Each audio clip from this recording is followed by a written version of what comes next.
जो सती माता जलकर भस्म हुई वही पार्वती माता के नाम से मैनावती के गर्भ से प्रकट हो गई। वही मैनावती के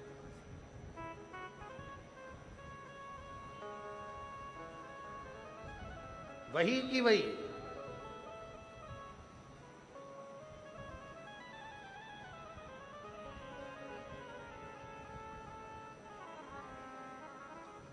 और मैनावती के गर्भ से प्रकट हुई पार्वती मैया और देवऋषि नारद जी ने आकर उनका भाग्य बताया। सावधान, शिव महापुराण की कथा कहती है सावधान।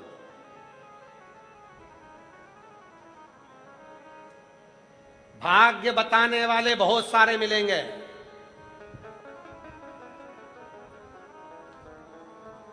बहुत मिलेंगे। आओ हमारे पास में, हम तुम्हारा भाग्य बता देंगे, कैसी किस्मत है तुम्हारी, क्या है। और उनको उनके भाग्य का नहीं मालूम है, बहुत मिलेंगे। सावधान, शिव महापुराण की कथा करी है। पार्वती जी का जन्म हुआ और देव ऋषि नारद जी ने जाकर भाग्य बताया और कहा इसको पति मिलेगा नग्न वेशधारी, जटा जूट बांधने वाला, भस्म रमाने वाला। पार्वती मैया गोदी में थी, मैनावती रोने लगी, क्या मेरी बेटी का भाग्य ऐसा है। तब हिमालय राज ने कहा क्यों चिंता करती हो, अगर अवगुण ही अवगुण भरे होंगे तो कोई तो गुण लड़के में होंगे, तुम चिंता मत करो। सारे अवगुण और गुण एक ही के अंदर समाहित है। अगर हमारी बेटी पार्वती शिव जी की आराधना करेगी तो वो नग्न वेशधारी भी है, त्रिपुंडधारी भी है, त्रिशूलधारी भी है, और वो स्वयं सुंदर कर्पूर गोरम करुणा सुंदर।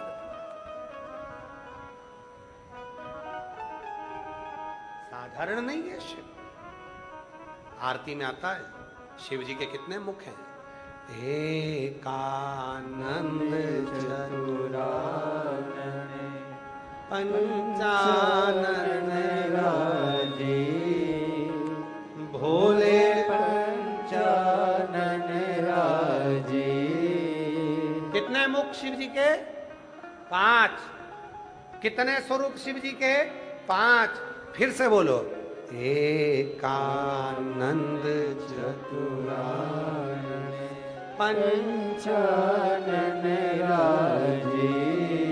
पंचानंद का मतलब 5 मुख, पंचानंद का मतलब 5 कार्य, पंचानंद का मतलब 5 स्वरूप, पंचानंद का मतलब 5 प्रतिक्रिया, पंचानंद का मतलब 5 कर्म भगवान शंकर के पास में है। पहला कर्म है शंकर जी का प्रकृति अर्थात संसार को बनाना, दूसरा है संसार का पालन करना, तीसरा है संसार का संहार करना, चौथा है संसार में से आलोप करना, और 5वां है संसार में जन्म लेने वाले पर करुणा करना। ये 5 चीजें शंकर जी के पास है। पर शिव जी ये विचार करे कि मैंने 5 चीज मेरे पास रख कर रखी है तो मैं भजन कब करूंगा। तो शंकर भगवान ने भगवान ब्रह्मा जी को बुलाया, ब्रह्मदेव इधर आओ। ब्रह्मा जी ने पूछा क्या है प्रभु जी। तो कहा एक काम करो, मेरे एक मुख की पूजन तुम करो और एक काम तुम लो। क्या काम? तो कहा संसार को बनाने का काम, संसार को प्रकट करने का काम तुम्हारा। संसार बनाने का काम ब्रह्मा जी को दे दिया।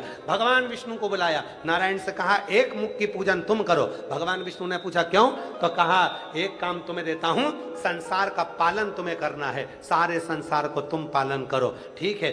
फिर तीसरा नंबर आया, शिव जी ने अपने ही स्वरूप में से बगला मुख को प्रकट करा। बगला मुख प्रकट कर कर कहा है बगला मुख तुम मेरा तीसरा स्वरूप रहो, जाओ एक काम करना, जब संसार पूर्ण तरह से बहुत ज्यादा गर्त में चले जाए तब इसे नष्ट कर देना, संहार का कार्य तुम्हारा रहेगा। फिर चौथा स्वरूप आया, चौथा स्वरूप भगवान स्वयं कमला बन गए, कमल बन गए। और मेरे शिव कमल बनकर स्वयं अपने स्वरूप का मुख देते हुए कहते हैं तुम भी मेरा प्रतिबिंब स्वरूप हो, एक काम करना, वो आलोप करना, ओझल करने की जवाबदारी तुम्हारी है। और आखिरी में ब्रह्मा विष्णु कमल और बगला मुख सब ने पूछा भोलेनाथ तुम क्या करोगे? तो शंकर भगवान ने कहा 5वें नंबर का कार्य मैं करूंगा, केवल करुणा करूंगा। जो मेरे पास आएगा खाली नहीं जाएगा, उसकी झोली में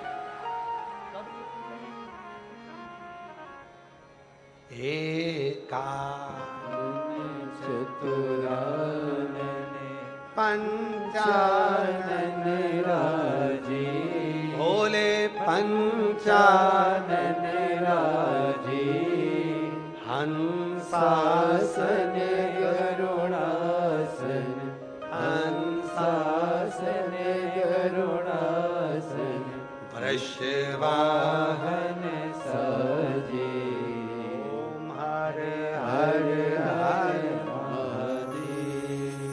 पंचसुर सबको दे दिया। तुम ब्रह्मा जी संसार बना, तुम पालन करो, तुम संहार करो, तुम ओझल करो। शिव जी ने अपने पास में, ब्रह्मा जी ने पूछा तुमने अपने पास क्या रखा? भगवान विष्णु पूछते हैं तुमने अपने पास क्या रखा? शिव जी कहते हैं केवल मैंने अपने पास करुणा रखी है। जो मेरे पास आएगा, बैठेगा, भजन करेगा, स्मरण करेगा, जो मांगेगा उसको दे दूंगा, खाली नहीं रखूंगा। शिव ने अपने पास, इसीलिए एक पत्र अच्छा है।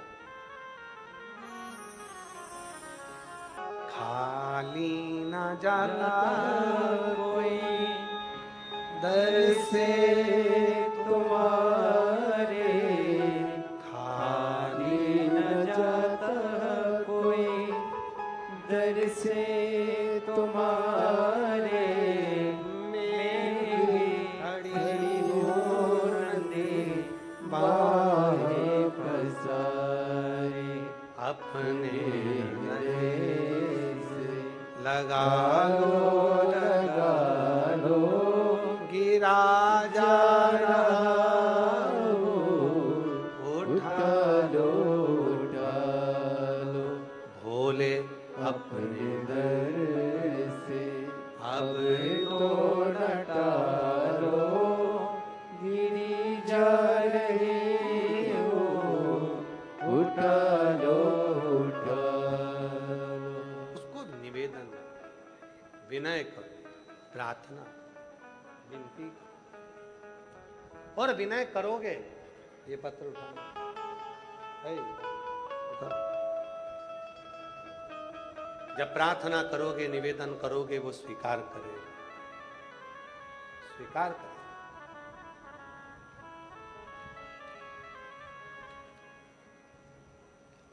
हिमालय राज ने कहा बेटी का भाग्य गलत नहीं है।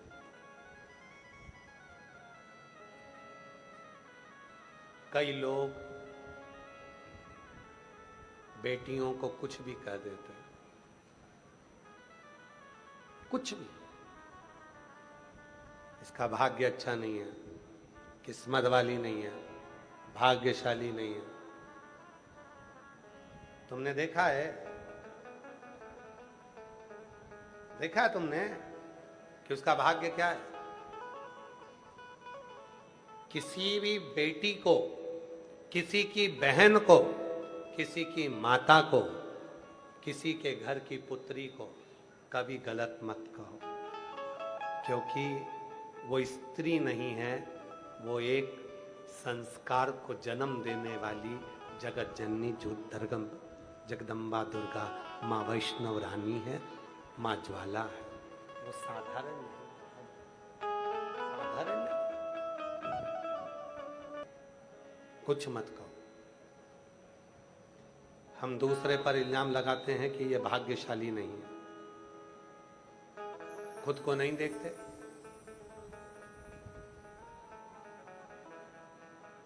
कई लोगों की आदत रहती है, सुबह से सो के उठेंगे तो आंख बंद करके बैठे रहेंगे, देखते रहेंगे, इसका मुंह नहीं देखूंगा, उसका मुंह नहीं देखूंगा, उसका नहीं देखूंगा, तो खुद का देख ले कांच में जाके। खुद का भी तो देखो कि तुम्हारा मुख देखने से क्या फर्क पड़ रहा है। एक राजा को मालूम पड़ा कि मेरे नगर में एक व्यक्ति ऐसा रहता है, खोलना है, उसका मुंह देखो तो भोजन नहीं मिलता। खोल रहा है। पूरे नगर में चर्चा हो गई। एक व्यक्ति ऐसा है जिसका मुख देखो तो वो खोल रहा है, भोजन नहीं मिलता। राजा को आश्चर्य हुआ, ऐसा तो होना नहीं चाहिए।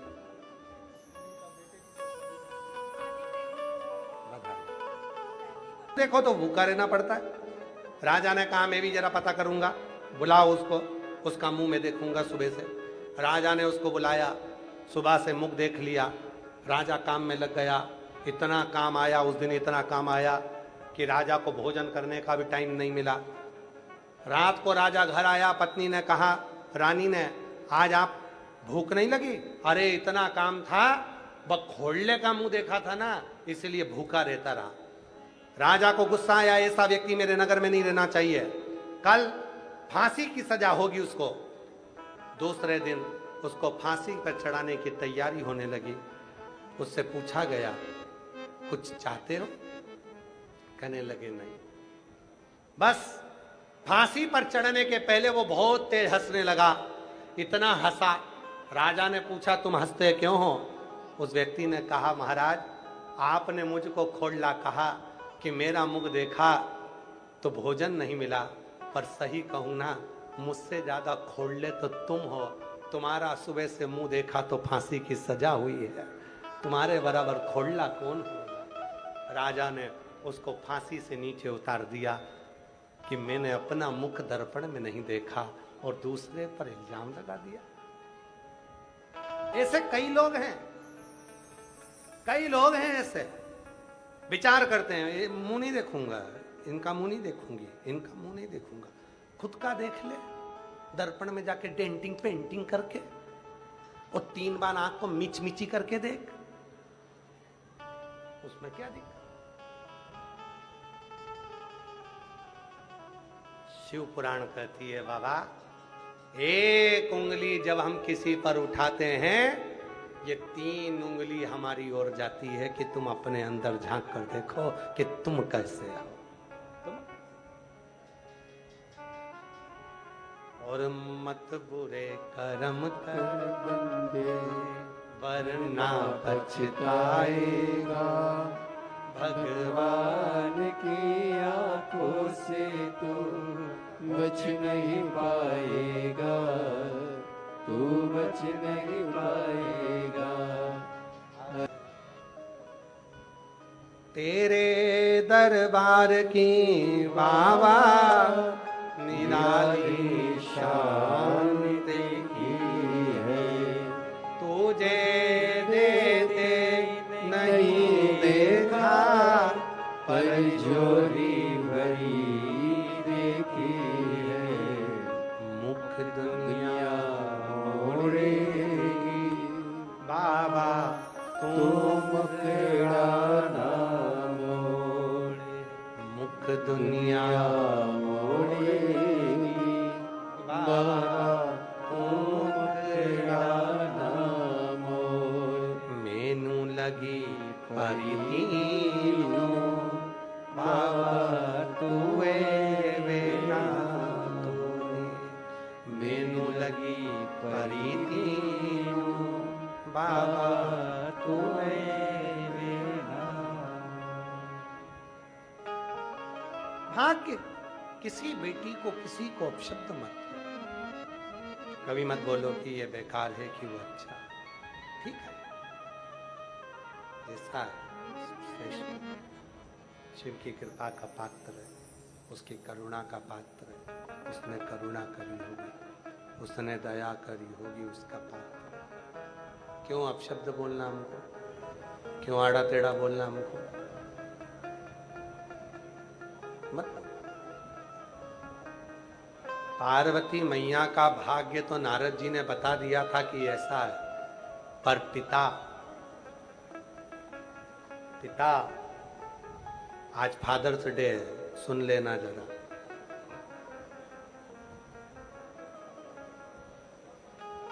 एक बार हमने अपनी कथा में कहा था, हमने भगवान का दर्शन भगवान के ऊपर चढ़कर करा है। हमने भगवान का दर्शन भगवान के कंधे पर बैठकर करा है।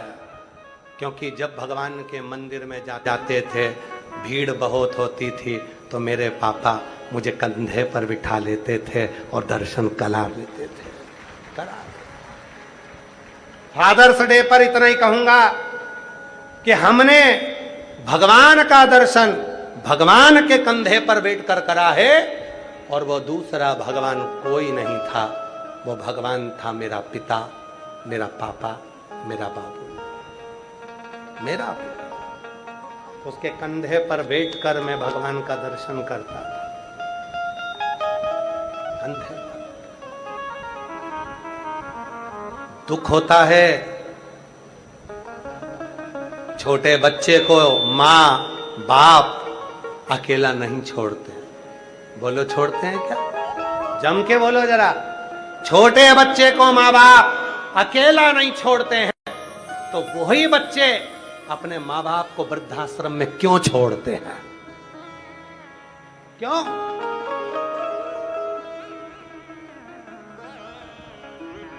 अगर फादर्स डे मनाना है, मदर्स डे मनाना है, तो आज एक संकल्प लेकर जाना कि मेरे घर के बुजुर्ग माँ बाप कभी वृद्धाश्रम नहीं जाएंगे, मेरे ही घर, उन्हीं के घर में रहेंगे और उनकी शरणागति में हम रहेंगे। हम तो फादर्स डे नहीं तो आज सबने अपने अपने पापाओं का फोटो डाल दिया स्माइल देते हुए, सेल्फी चल, क्या मतलब? ऐसा फादर्स डे किसी काम का नहीं। हम छोटे थे, बच्चे थे, हमारे माँ बाप हमको अकेला नहीं छोड़ते थे, तो हम बुढ़ापे में अपने माँ बाप को अकेला कैसे छोड़, कैसे उन्हें वृद्धाश्रम छोड़? ऐसा फादर्स डे मनाओ। अगर तुम्हारे माँ बाप वृद्धाश्रम में हैं तो उनको घर लेकर आओ, और फिर रील बनाकर में हमारे पास भेजना, आस्था चैनल पर चलाएंगे कि इनको कहते हैं बेटा जो अपने बूढ़े माँ बाप को वापस लेकर आए हैं, फादर्स डे इसको कहते हैं।